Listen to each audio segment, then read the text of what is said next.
Hello. Okay, today, today for you is gonna is gonna be day 4.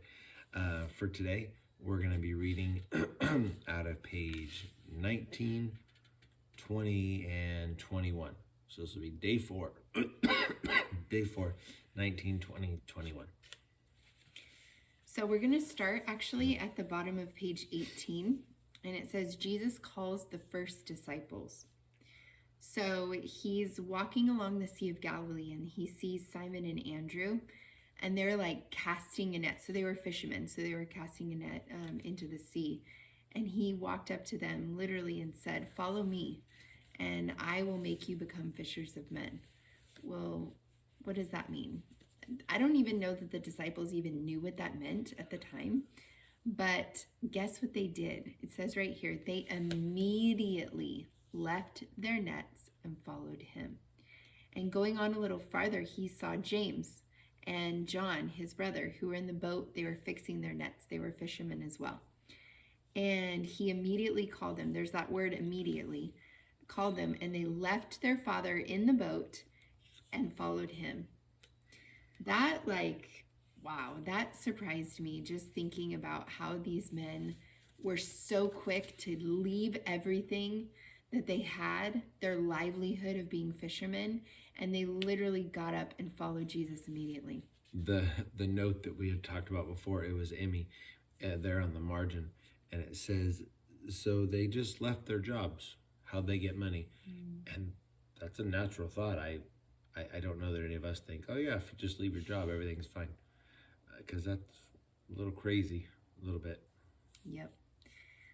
But they just trusted. They trusted in Jesus, the Son of God. And I don't even think they knew, just like sometimes when we make crazy leaps of faith, right? When God asks you to go talk to that person over there that you've never talked to before, just because God knows they need some encouragement. Sometimes we don't always know the why about things, but we just know that if God calls us to do something, we have to take that leap of faith and trust that he has a good plan. And we don't need to know the why, because we're not God. But the thing is when we do spend more time with God, when we read, when we're praying, and we're spending more time, we're going to be more sensitive, and you're going to feel that nudge, that push to go and to be obedient, to go and take those steps. And maybe it is saying something encouraging, or something you're supposed to say to someone, maybe at Walmart or Target, because I know that would probably be scary, especially if they're a stranger. I remember one time I was in a movie theater and there was a person next to me, complete stranger.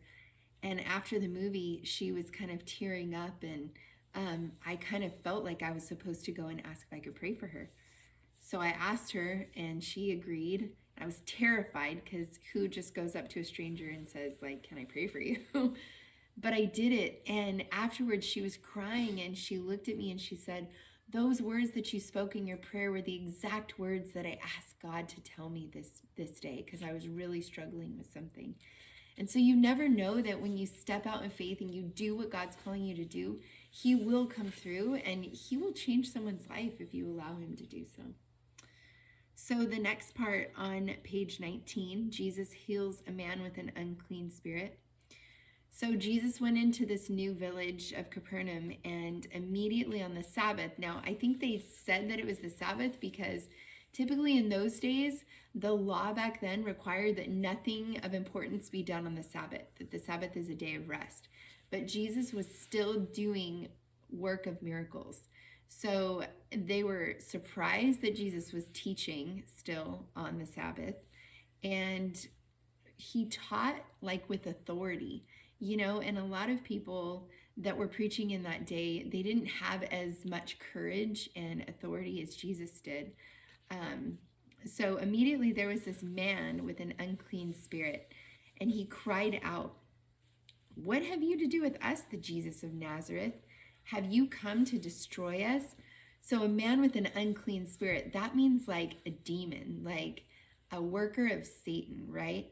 So check out this part right here. First of all, this demon is asking, "Have you come to destroy us?" And then it's underlined, "I know who you are, the Holy One of God."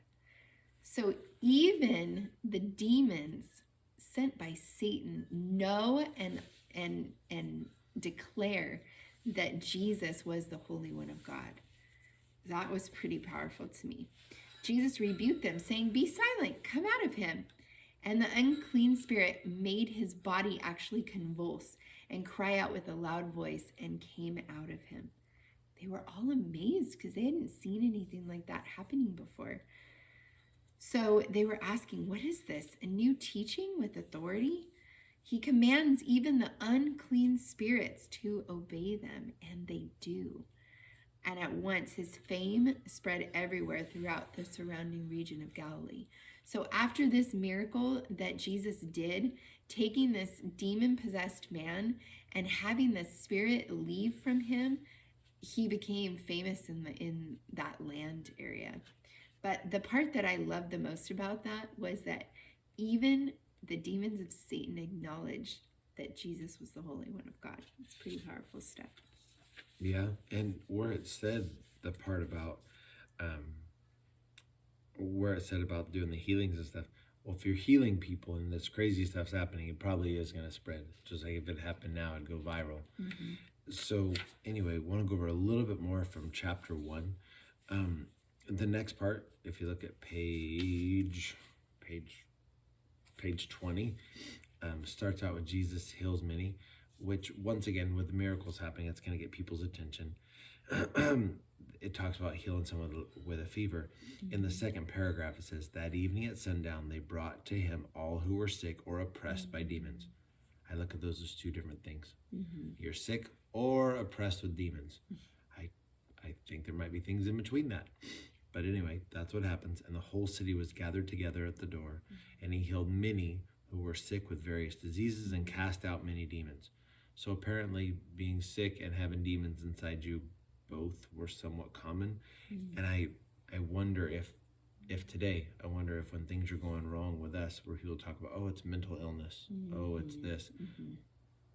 I'm not saying it's not, but what if that means maybe there are some demons, and not that you did anything wrong, but demons, if we read it just like it says, if that is happening and they are battling against us, then maybe we do need to be praying for them, that they be cast out.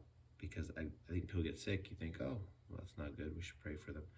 But if there's demons, maybe it's something we don't pray enough against. And it continues on, it says, he would not permit the demons to speak because they knew him. And the note that JB put in the margin says, "Ha, shut up, demons." Nice. And I just think that just showing what Jesus can do is impressive. And it quickly goes into where it says Jesus preaches in Galilee, but there's some things that it says right there. And rising very early in the morning, while it was still dark, he departed and went out to a desolate place. There he prayed. What if we took that literally? When we want to go and you want to spend time with God, we're going to do big things. Get up early.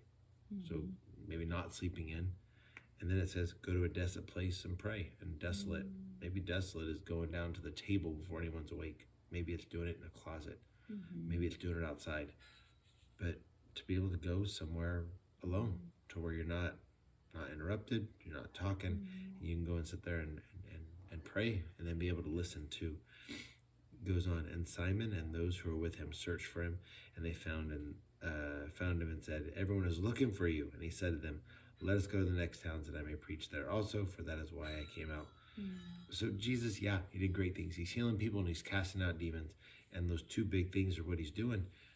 But it's like he's getting this fame not because he wants fame, because he's trying to go and do the Father's will.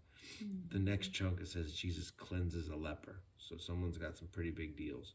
And it says this, and a leper came to him, imploring and kneeling, said to him, if you will, you can make me clean. So he trusts, he believes God will do it. And Jesus, a little bit ahead, says, I will be clean. And that's all he says. And immediately the leprosy left him. And it goes on, and then Jesus says, see that you say nothing to anyone, but go show yourself to the priest and offer for your cleansing what Moses commanded for a proof to them. But they went out, they began to talk freely because, I mean, they're excited. So I don't think it was ever trying to be mean or rude. They're excited. They're excited with what God's doing. And Jesus didn't want to draw attention to it because I'm guessing he's like, I want to keep doing this. And I think that others, they just weren't listening. They were just excited. And so I get it. But I mean, through the book of Mark, I mean, and we're only on page 21, but we're going to see other parts where Jesus is saying things and people aren't really picking it up. And it's going to happen sometimes. It's going to sometimes with his inner circle and sometimes with those that he's talking to, both people that are hurting and people that think they have it figured out. But anyway, so today would be day 4. And so anyway, as you're reading through this, we want to encourage you to be reading. This finishes up chapter 1. The next little bit of reading is the first part of chapter 2. It's on page 21 and I think 22 also. So it's like one page of reading, but it's not even gonna talk about it yet. But it is exciting. But we want to encourage you to please be praying, please be reading, because it's going to make it easier for God to go and speak and talk to you as you're reading, as you're praying. And that's the reason we're doing these videos, because God can be glorified through anything. And we so anyway, we want to ask that if there's questions, if there's things that come up, you could always come to Refuge House Monday, Tuesday, Thursday after school. But also you can text us 559-410-0655 with questions. I mean, you can text us anytime. The phone's just sitting on the kitchen counter.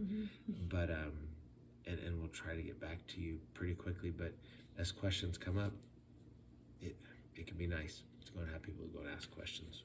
So in addition to this little paragraph that you're going to read for homework next time, I want to encourage you to spend 5 minutes alone with Jesus this week. So 5 minutes, it's not a lot to ask. But it's going to feel like a lot. Yep. Go outside into your backyard. Go into a closet in your house. Go somewhere where it's quiet, where it's just you and him. And just sit there. And if you're kind of feeling uncomfortable and you don't really know what to say, start thanking God for things. That's what I did when I first started spending time with Jesus. I just started thanking him for things that I could think of. And then all of a sudden he brought things to my mind that he wanted to share with me in my heart. All right. So I can't wait to hear about what God is doing in your life. And like I said, like Mr. Haley said, if you have questions, but also if you want to share what God is doing, we would love to hear from you too. So you can text that line with what you're learning about, and we would love to be able to respond to you. So have a wonderful night. Bye.